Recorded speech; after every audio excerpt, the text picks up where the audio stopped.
आने वाले कुछ ही दिनों में इसरो की दो परीक्षाएं हैं। एक परीक्षा तो कल ही है और एक है आपकी 4 फरवरी को। तो मतलब 15 दिन के अंदर अंदर दो परीक्षाएं होनी है। तो उनका सिलेबस क्या है, किस तरह का एग्ज़ाम पैटर्न होता है, वो आपको दिखाने वाले हैं। साथ में आपको बताएंगे कि प्रीवियस पेपर जो उनका था वो किस प्रकार के उसमें प्रश्न आए थे और क्या आपका एग्ज़ाम लेवल हो सकता है।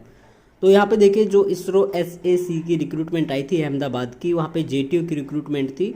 तो उनका जो सिलेबस उन्होंने यहाँ पे दिया हुआ है, तो ये उन्होंने बताया हुआ है। और आगे फिर एनेक्सर 1 में भी उन्होंने साफ किया हुआ है कि आपका सिलेबस क्या आएगा। तो यहाँ पे देखो, ऑब्जेक्टिव टाइप इन्होंने बताए हैं वस्तुनिष्ठ प्रश्न। तो 50 के आएंगे अंग्रेजी के, 50 के आएंगे हिंदी के। इनमें से आपको 60% मार्क्स लेने ज़रूरी हैं। जो बंदा 60% मार्क्स लेगा उसको ये यहाँ पे कहते हैं कि एक वैकेंसी पर हर एक वैकेंसी पर 5 कैंडिडेट को बुलाया जाएगा। नंबर 6 पे देखिए, यहाँ पे इन्होंने लिखा है कि 1:5 के अनुपात में बुलाए जाएंगे। तो शायद वैकेंसी एक ही है, तो 5 कैंडिडेट्स को ही क्वालिफाई किया जाएगा। उसके बाद में फिर आपका होगा डिस्क्रिप्टिव, जिसको हम स्किल टेस्ट भी बोलते हैं इसरो की भाषा में।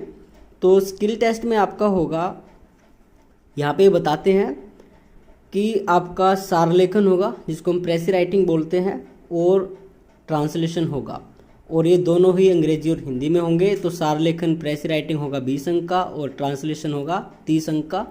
तो 50 का हो जाएगा हिंदी का, और ऐसे ही 20 और 50 होगा इंग्लिश का। तो ये 100 अंक का होगा।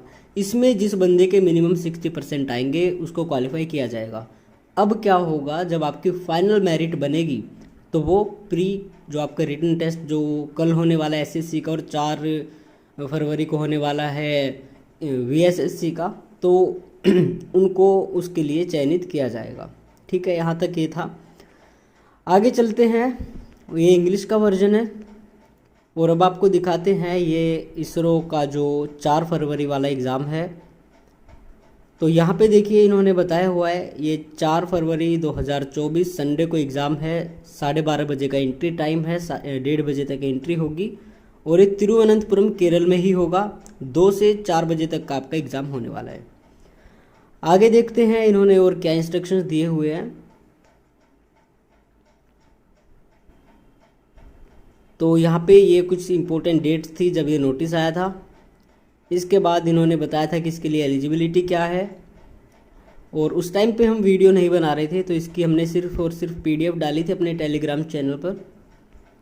और आगे इन्होंने एज जो यहाँ पे बताई 35 साल थी वो। तो ये काफ़ी अच्छी बात थी कि 35 साल वाले कैंडिडेट्स की SSC में OBC हो या फिर UR हो या EWS हो, उनकी एज चली जाती है।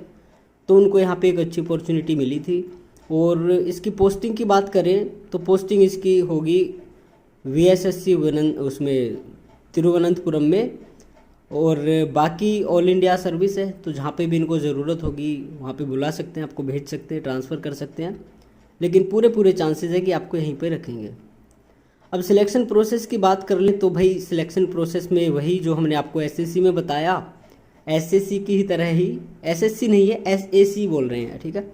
तो उसकी तरह ही यहाँ पर इसरो के जितने सारे एग्ज़ाम्स होते हैं उसमें कॉमन सा ही सिलेबस होता है, और कॉमन ही उसमें क्या चीज़ होती है, सिलेक्शन प्रोसेस होती है। तो लिखित परीक्षा होगी। तो ये देखो, यहाँ पे इन्होंने लिखा है shortlisted candidates shall be called for skill test. और स्किल टेस्ट में भाई 60% आपके आने ज़रूरी है दोनों में। और उसके बाद में दोनों में जब 60% आएंगे तो फिर रिटन टेस्ट पे आपकी कट ऑफ बनेगी। जो टॉप कैंडिडेट होगा उसको ही लिया जाएगा। सीधी सी बात यही है। अब आगे चल के देखते हैं, ये है जी प्रीवियस पेपर। और प्रीवियस पेपर में आप देख सकते हैं यहाँ पे भाग क है वस्तुनिष्ठ प्रश्न, और यहाँ पे 25 अंक के हैं ये सामान्य हिंदी से। तो ये देखो, इनमें कौन सा बहुवचन है, तो प्राण बहुवचन होते हैं। अण का उच्चारण स्थान क्या है, तो टेठ है, डेड है, न। आप देख सकते हैं यहाँ पे कंठ तालु मूर्धा हो जाएगा। उसके बाद में तत्सम कौन सा नहीं है, अमावस्या, कपूर, कपाट, आश्रय, तो यहाँ पे कपूर लग रहा है। तो इसी तरह के आते हैं।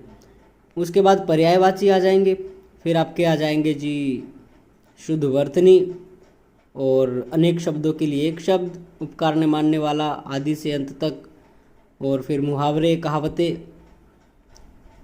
और फिर आपके कुछ शब्द होंगे जिनका हिंदी मीनिंग आपको लिखना होगा। लाइसेंस होता है, अनुज्ञापति होती है, ट्रीटी ऑफ एक्स्ट्राडिक्शन होता है, और ऊपर लिखा है कि अंतर स्पष्ट करना है, नियत और नियत में क्या अंतर होता है, परिणाम और परिमाण में क्या अंतर होता है। तो ये बेसिक सी चीज़ें हैं, कोई इतना आता नहीं है ये टेस्ट की बहुत ही ज़्यादा वो चीज़ें आती हैं। और संधि आ जाएगी तो जो सामान्य आपकी हिंदी है इसी प्रकार के आपसे प्रश्न पूछे जाएंगे। आगे फिर आता है सामान्य अंग्रेजी। अंग्रेजी में क्या होगा जी, यहाँ पे फिल इन द ब्लैंक हो गए, ये भी 25 अंक का होगा। उसके बाद में फिर आपके मीनिंगफुल सेंटेंसेस हो गए, और फिर आ गया जी फ्रेज आ गई, एक ही दे रखी है। और फिर आगे आता है करेक्ट ऑप्शन, ये भी फिल इन द ब्लैंक की तरह ही है। और फिर ये कुछ वर्ड्स आ गए, बाउंटी का मतलब क्या होता है, लूसियस का मतलब क्या होता है, इनके सिनोनिम एंटोनिम बताने हैं आपको। तो इसी तरह से आते हैं आगे। फिर हो गया बेयर और बियर में क्या अंतर है, एमिनेंट और इमिनेंट में क्या अंतर है, स्पेलिंग बताओ, हैरेसमेंट की क्या होती है, लेफ्टिनेंट की क्या होती है। फिर चोर चोर मौसेरे भाई, जो गरज थी वो बरसते नहीं।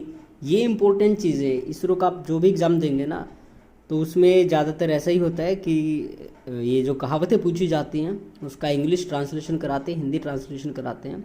ईडियम्स जो आती है एसएससी में उस तरह की नहीं होती है। और एक एग्ज़ाम हुआ था 2022 में HFC का, HSFC का, तो वहाँ पे भी यही सेम पैटर्न था, बट इन्होंने क्या किया, जो ऑब्जेक्टिव पोर्शन था उसको हटा दिया था। तो ये चीज़ आपको तैयार होकर जाना पड़ेगा, आप कुछ कर नहीं सकते हैं। फिर यहाँ पे वन वर्ड सब्सटीट्यूशन आ गया, और फिर गिफ्ट ऑफ द गैप, मतलब ये ठीक ठाक सा ही आता है, कोई इतना बड़ा वो है नहीं। फिर पार्ट भी इम्पोर्टेंट होता है इसका, पार्ट भी आपका 50 अंक का होता है। तो यहाँ पे ट्रांसलेशन आ गया है जी, ये देखो 20 अंक का होगा, इंग्लिश टू हिंदी ट्रांसलेट करना होगा। और ये जो एसएससी में आता है उससे थोड़ा सा बड़ा होता है ये। तो ये मोस्टली आप कोशिश करना कि इसरो से ही रिलेटेड हो, स्पेस की जो साइंटिफिक ग्लोसरी होती है उन चीज़ों से ही रिलेटेड होने के ज़्यादा चांसेस होते हैं। ये हरियाणा गवर्नमेंट का कुछ है, इसमें एजुकेशन पे रिलेटेड है, उससे रिलेटेड है। तो एसएससी वाले से तो बड़ा होता है और अंक भी इसके कम होते हैं। तो ट्रांसलेशन आपका अच्छा होना चाहिए। आगे फिर ये होता है कि हिंदी टू इंग्लिश करना है आपको। तो कहावत है, स्वस्थ शरीर में स्वस्थ मस्तिष्क का निवास रहता है, अच्छा स्वास्थ्य एवं प्रसन्नता साथ साथ चलती है, खेलकूद मनुष्य को स्वस्थ एवं प्रसन्न रखते हैं। तो खेलकूद जैसे हो गए ऐसे शब्द, वो स्पोर्ट्स आएगा उसके लिए। वे हमें होनहार व सक्रिय बनाते हैं, एक्टिव बनाते हैं। खेल खेलना, प्लेइंग गेम्स समय गुजारने का एक अच्छा एवं उपयोगी साधन है। वे हमारे दिमाग को ताजगी और कार्य के लिए शक्ति प्रदान करते हैं। तो इसी तरह का कोई इतना मुश्किल है नहीं, आप देख रहे होंगे यहाँ पे शब्द जो है वो ठीक ठाक से ही है। आगे फिर आते हैं जी, ये 5 अंक का है। यहाँ पे आपको सही भाव स्पष्ट करना है। सीधी सी भाषा में कहे तो आपको ऐसे लिखना है, परहित सरिस धर्म नहीं भाई, मन के हारे हार है, मन के जीते जीत। मोस्ट ऑफ द पीपल 90% लोग इस पे लिखेंगे। हिंदी लिटरेचर वाले नीचे वाले पे लिख सकते हैं। और फिर नंबर 4 पे कहते हैं कि इंग्लिश में भी अब हमें ऐसे लिख के दो। तो 5-5 के ये हो गए। अब यहाँ पे भी love what you do till you do what you love, a person who does not read has no advantage over one can not read. तो इस तरह का आपका क्वेश्चन पेपर होता है। तो आपको पता चल ही गया होगा कि आपको किस प्रकार से तैयार होके जाना है। तो 5 और 5 10 और 20 और 20 40, पूरे 50 अंक का हो गया है पार्ट बी। और पार्ट ए में भी कुछ ऐसी चीज़ें हैं। तो ए, हालांकि आप इसमें 50 में से अगर 40 प्लस लेके आते हो और ट्रांसलेशन वाले में भी अच्छा करते हो तो आपकी सिलेक्शन होने के चांसेस ज़्यादा रहते हैं। तो बाकी आगे एग्ज़ाम होगा तभी पता चलेगा। तो ये ही था इसमें कि ज़रूरी क्या होता है। तो ये चीज़ें आपको ध्यान में रख के जानी है। और आप सभी को आपके एग्ज़ाम के लिए ऑल द वेरी बेस्ट।